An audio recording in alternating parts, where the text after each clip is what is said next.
ఏపీలో జరిగిన పోలింగ్లో ఎక్కువ శాతం పోలింగ్ జరిగి డాక్టర్ బిఆర్ అంబేద్కర్ కోనసీమ జిల్లా మొదటి స్థానంలో నిలిచింది. రాష్ట్రం మొత్తం మీద సరాసరి పోలింగ్ 82% కాగా అంబేద్కర్ జిల్లా 83% పోలింగ్ అయింది. జిల్లాలోని 7 నియోజకవర్గాలలో రాజులు 79% పోలింగ్ కాగా మిగిలిన నియోజకవర్గాలన్నీ 80% పైగా పోలింగ్ అవడం విశేషం. ఇక పిఠాపురం నియోజకవర్గంలో 88% పోలింగ్ కాగా కాకినాడ జిల్లాలో 80% పోలింగ్ అయింది. కాకినాడలో మాత్రం 2019లో పోలింగ్ శాతం 66.7 కాగా ఇప్పుడు 6% పెరిగి 72%కి పెరిగింది. రాత్రి 11 గంటల వరకు పోలింగ్ జరిగిన ప్రక్రియ పోలింగ్ శాతం పెరిగేందుకు దోహదపడినట్లు చెప్పుకోవచ్చు.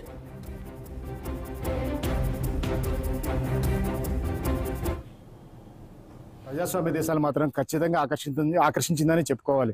ఎందుకంటే రాష్ట్రంలో ఓటర్లు తమ ఓటు హక్కు వినియోగించేందుకు పోటెత్తిన తీరు మాత్రం ప్రశంసనీయంగానే చెప్పుకోవాలి. ప్రస్తుతం అయితే కనుక 82%లో రాష్ట్రంలో పోలింగ్ జరిగింది. ఈ పోలింగ్ పరంగా పరికిస్తే కనుక సౌండ్ ఓటింగ్ కానీ ఏ ఓటింగ్ పరికించినా అంటే ప్రభుత్వానికి వ్యతిరేకంగా పోలింగ్ జరిగిందా, ప్రభుత్వానికి మద్దతుగా సైలెంట్ ఓటింగ్ జరిగిందా అనే విషయాలు విశ్లేషణలు పక్కన పెడితే కనుక ఓటింగ్ మాత్రం అమోఘంగానే జరిగింది. ఉదయం నుంచి బారులు తీరిన జనాలు ఏర్పాట్లు సరిగ్గానే ఉన్న ఎండబారి నుండి రక్షించేందుకు టెంట్లు తక్కువ పడడంతో ప్రజలు కాస్తంత అసహనం వ్యక్తం చేశారు. అయినప్పటికీ కూడా ప్రజలు తమ ఓటు హక్కు వినియోగించేందుకు రాత్రి 11 గంటల వరకు లైన్లో నిలబడి ఓటు హక్కు వినియోగించుకున్నారు. ఈ విశేషాలు మాత్రం ఖచ్చితంగా నిజంగా ప్రజాస్వామ్య దేశాలకు ప్రశంసించదగ్గ విషయాలు కానీ చెప్పుకోవాలి. అలాగే రాష్ట్ర ఓటింగ్ పరికిస్తే కనుక రాష్ట్రంలో 82% పోలింగ్ జరిగితే అంబేద్కర్ కోనసీమ జిల్లా మాత్రం 83% పోలింగ్ జరిగి రికార్డు సృష్టించింది. అలాగే కాకినాడ జిల్లా మాత్రం విద్యావంతులు ఎక్కువగా ఉన్నప్పటికీ కేవలం 72% ఓటింగ్ జరగడంతో కాకినాడ నగరంలో 72% మాత్రమే ఓటింగ్ జరగడంతో చాలామంది ఆశ్చర్యచకితులవుతున్నారు. అంటే ఇక్కడ తీసుకున్న చర్యల వలన ఓటింగ్ పెరిగినప్పటికీ ఇంకా 80%కి చేరుకునే అవకాశాలు ఉన్న ప్రజలు మరి ఎందుకు అంటే గంటన్నర సేపు ప్రజలు ఎండలు నిలబడలేక వెనుదిరిగి వెళ్ళినట్టు తెలుస్తుంది. వీరు కూడా ఓటింగ్ ప్రక్రియలో పాల్గొంటే కనుక మాత్రం ఖచ్చితంగా 80%, 75 నుంచి 80% కాకినాడ నగరం కూడా చేరుకునే అవకాశాలు ఉండేవి. అయితే కాకినాడ జిల్లా కూడా ప్రత్యేకంగా బాగానే ఓటింగ్ జరిగినప్పటికీ అంటే వెనకబడిందనే చెప్పాలి. వాస్తవంగా మిగిలిన జిల్లాలతో పోల్చుకుంటే రాష్ట్రంలో ముఖ్యంగా అంబేద్కర్ కోనసీమ జిల్లా 82-83% ఓటింగ్ సాధించింది. అలాగే తర్వాత స్థానం ఏలూరు సాధించింది. అయితే ఈ పోటింగ్లో తూర్పుగోదావరి జిల్లా కూడా ముందుగానే ఉంది. కేవలం కాకినాడ జిల్లా వెనకబడ్డ మాత్రం కాస్త బాధకరం అని చెప్పాలి. ఓటింగ్ ప్రక్రియలు పరికిస్తే మాత్రం ఎవరికి ఎన్ని ఓట్లు పోలేని ఏంటన్న విషయాల్లో కాకినాడ నగరం విషయం పరికిస్తే కనుక పురుష ఓటర్ల కంటే మహిళా ఓటర్లు 10,000 మంది ఎక్కువగా ఉన్నారు. వీళ్ళలో 7,000 మంది తమ ఓటు హక్కు వినియోగించడం మాత్రం విశేషంగానే చెప్పుకోవాలి. మహిళా ఓటర్లు ప్రతి చోట కాస్త కోస్త ఎక్కువ ఉన్నారు. వాళ్ళు ఓటింగ్ మాత్రం ఖచ్చితంగా వినియోగించుకున్నారు. అలాగే వృద్ధులు, వికలాంగులు కూడా ఈ ప్రభుత్వ ఏర్పాట్లు, ఎన్నికల కమిషన్ అందించిన ఏర్పాట్లు కూడా చాలా చక్కగా జరిగినాయి.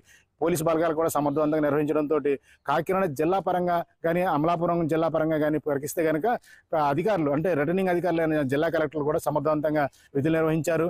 ప్రశాంతంగా స్వేచ్ఛాయుత వాతావరణంలో జరిగింది. అలాగే చిన్న అవాంఛనీయ ఘటనలు జరిగిన అవి పెద్ద లెక్కలోకి రావని చెప్పాలి. అయితే ఎన్నికలు ముగిసిన తర్వాత మాత్రం స్వల్ప ఘర్షణ చోటు చేసుకున్నాయి. అవి కూడా సాధారణ విషయంగానే పెద్దగా పరిగణలో తీసుకోవాల్సిన అవసరం లేకుండా ఇటువంటి జరగకుండా మాత్రం చూసుకోవాలి. ముఖ్యంగా 2-3 విషయాలు మాత్రం మనం పరిగణలో తీసుకోవాల్సిన అవసరం ఉందంటే అభ్యర్థులు ఓటింగ్ జరుగుతున్న సమయంలోనే కొంతమంది తమకు నగదు అందలేదంటూ ఎవరైతే అభ్యర్థులు నిలబడ్డారో వాళ్ళ ఇళ్ళకెళ్ళి ధర్నాలు చేయడం అనే వింత సంస్కృతి మాత్రం కాస్తంత ఆశ్చర్యకరంగానే అనిపించింది. ఇటువంటి విషయాలు కూడా చర్మగీతం పాడి నగదు చలామణి విషయంలో పరిగణలో రాకుండా చూసుకుంటే కనుక ప్రజాస్వామ్యానికి చాలా గొప్ప విషయాన్ని చెప్పాలి.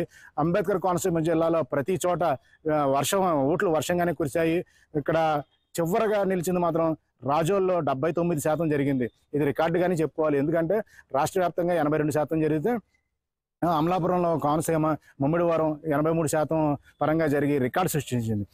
ముమ్మిడివరం అంబేద్కర్ కోనసీమ జిల్లాలో 7 నియోజకవర్గాల్లో కూడా 6 నియోజకవర్గాలు సుమారు 80% రీచ్ అవడం మాత్రం చాలా గొప్ప శుభపరిణామం అని చెప్పాలి. అలాగే పిఠాపురం చూసుకుంటే కనుక 88% పోలింగ్ జరిగింది. ఇక్కడ కూడా ప్రజలు పెద్ద ఎత్తున పోలింగ్ కేంద్రాలు తరలి వచ్చారు. అయితే ఇక్కడ పరిహాసాలు మాత్రం ఎక్కువగా జరిగినాయి అని మాత్రం చెప్పుకోవాలి. ఎందుకంటే ఓటర్లుగా బారులు తిని కొంతమంది కావాలని చెప్పి అభ్యర్థుల పైన వ్యంగ్యంగా మాట్లాడడం ఇవన్నీ జరిగినాయి. అవన్నీ పక్కన పెడితే కనుక పోలింగ్ ప్రక్రియ జరిగిన తీరు పోటెత్తిన జనం మాత్రం నిజంగా ప్రశంసనీయంగానే చెప్పాలి. ఎక్కడ చూసినా బార్లు కనీసం 4 కేంద్రాల్లో రాత్రి 10:30 వరకు బార్లు తీరారంటే జనాలు. అంటే గొల్లపురాలు కానీ, దుర్గాడ కానీ, చేబ్రోలు కానీ ఇటువంటి చోట్ల ప్రజలు మాత్రం పెద్ద ఎత్తున బార్లు తీరారు.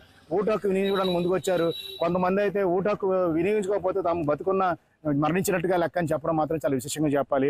ఈ పవన్ కళ్యాణ్ మీద అభిమానమా లేకపోతే రాష్ట్ర వ్యాప్తంగా జరిగిన పోలింగ్ ప్రక్రియలో ఓటర్ల ఉత్సాహం అన్నది త్వరలోనే ఎన్నికల పోలింగ్ కౌంటింగ్ అనంతరం తెలిసే అవకాశాలు ఉన్నాయి.